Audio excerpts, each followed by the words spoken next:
Hi y'all, this is Eva from the book blog astripedarmchair.wordpress.com, and it's Wednesday morning, so I must be here to talk about Library Loot.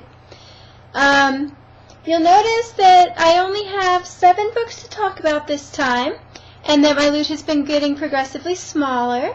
And since I'm also returning books at the same time, my total books out of the library is actually decreasing every week, so I'm quite proud of myself. I think I'm down to 30, 35, somewhere around there. First up, we're going to talk about the only fiction this week, which is The Forest Lover by Susan Vreeland. This is, first of all, it's a large print edition because the other ones are checked out. This is for a real-life book club that I've decided to try out. I tend to be really nervous joining already established social groups versus, everyone getting to know each other at once. But I've decided that since book bloggers are so nice, I'm sure that readers in general are super nice, so I'm going to try it out.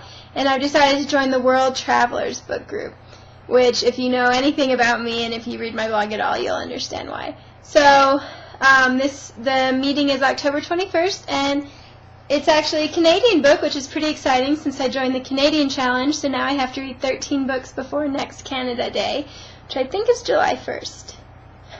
I really hope I didn't annoy any Canadians with that. Hopefully I'm right. Then there is A Short History of Myth by Karen Armstrong. Don't you love that cover? I think it's so cool looking. A while back I mentioned that I've started looking into Christianity again, and I asked for book recommendations, and Karen Armstrong's name came up again and again in the comments. So I decided I definitely wanted to get something by her. And then I went to my library catalog and typed her name in, and like hundreds of books came up. I might be exaggerating a little, but she's really prolific, and I was a little overwhelmed. But then I saw the one about mythology, and I knew that that would be a great pick because I read a ton about mythology in high school, and it was one of my first real loves. I thought about majoring in religion in college. And speaking of Christian books recommended to me, the other one I chose for now is Girl Meets God. There we go. Isn't that a pretty cover? By Lauren Winner. If you look, you see she's resting on books.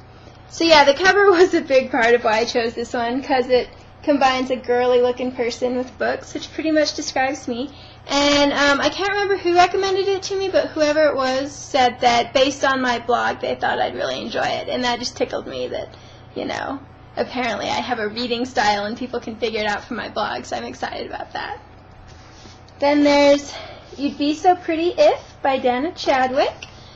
Teaching our daughters to love their bodies even when we don't love our own. Even though I have no children, I'm really drawn to books aimed at parents of adolescent girls. Don't ask me why. And the more I read them, the more it terrifies me to actually have children, but that's okay. Anyway, actually, it's not just aimed at parents. It's really about self-esteem and how body image issues can be passed on between the generations. I already read it. I thought it was really interesting, but it's also one of my favorite topics, so I'm sure you'll be reading a review of it soon. Fever Pitch by Nick Hornby. Don't you love that cover? It's all happy, girly colors, which is important because this is a nonfiction book about sports. I was doing the nonfiction scavenger hunt during Book Blogger Appreciation Week, and one of the blogs was reviewing a sports book, and I realized that even though I consider myself an eclectic reader, I had never read anything in that genre. And I mentioned it on Twitter, and someone's like, oh, Hornby wrote Fever Pitch, which is great because it's all about soccer, and soccer is by far my favorite sport. I grew up playing it. All my years in England have really affected my image of professional soccer. Obviously, if I just went by American attitudes, it'd be kind of sad.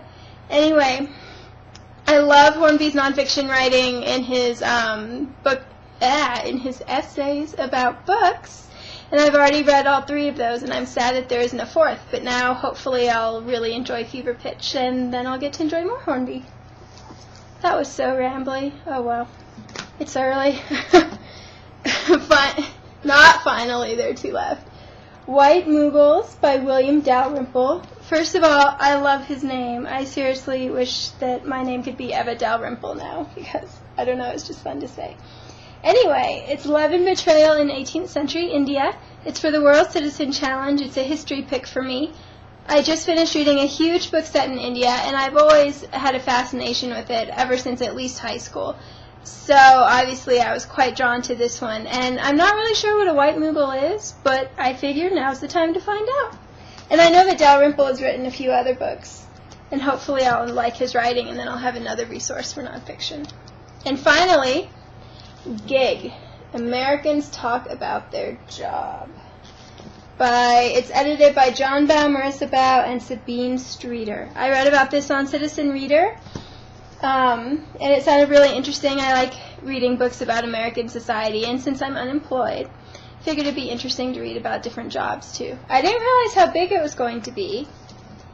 Big nonfiction makes me a little nervous, which is weird since big fiction makes me really happy. Anyway, but I'm hoping that since it's interviews, it'll read pretty fast. And Citizen Reader pretty much always reads great nonfiction. If you don't read her blog, you should. So, hopefully I'll really enjoy that one too. And there you have it. That's my library loot. Sorry this has been so scatterbrained. I'm trying to record it quickly so that I can get it posted. And I'm not at my best in the morning. Actually, I'm probably going to go to sleep after this. My fibro has been flaring up, so my sleeping is almost up. Anyway, I hope that you enjoyed my even less coherent than usual ramblings, and that you'll share your own library loot. I have the Mr. Linky this week, and hopefully I'll see you next week. Bye, guys!